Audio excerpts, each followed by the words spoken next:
Chapter 5. Avoid beginner mistakes when starting out. With the exploding popularity of kettlebell training, a dilemma presents itself.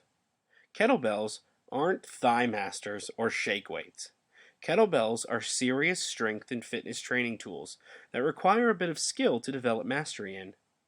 Beginner's kettlebell training is not dangerous in itself, but there are common mistakes that can be avoided with a bit of good instruction, common sense, or in this case, a few smart tips here in Kettlebell Advantage. Pay attention to these, and you will not only increase your chances of staying injury-free, but you will also get the most out of your early kettlebell training. Mistake number 1. Going way too heavy. I touched on this in our chapter on choosing your first kettlebell, but it's well worth repeating. There's no easier and quicker way to, at best, discourage yourself from further kettlebell training, or at worst, to injure yourself badly, than to attempt to train kettlebell movements with a kettlebell that is too heavy. Many rotator cuffs have been stained by ego-driven fitness enthusiasts who try to do kettlebell clean and presses with a 65-pound bell who should have been using a 45-pound bell. Friends, check your ego at the door when you take the kettlebell advantage. Mistake number 2. Using isolation movements. Kettlebell training is all about compound movements, not small joint isolation moves you can see people in a gym doing with light dumbbells. Please don't do things like wrist curls with your kettlebells unless you want to end up with sore joints. Kettlebell training will build your strength, power, and fitness over your entire body by working your entire body as a whole, not by making the mistake of trying to focus on very small body parts one by one.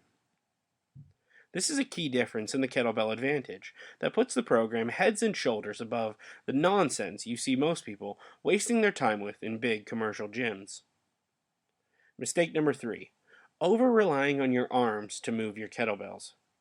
When training with kettlebells, most of your power comes from your shoulders, hips, quads, and core acting as one. Trying to pull them off the ground using a rounded back and the strength of your arms is a common beginner's mistake that will not only limit the power you can generate, but that can also lead to injury. Learn the habit of using your whole body to move your kettlebells.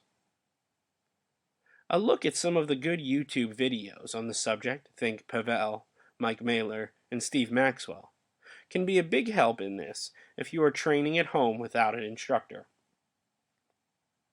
Mistake 4. Not building a solid kettlebell foundation. There's plenty of kettlebell exercises for you to learn as you become a more advanced lifter.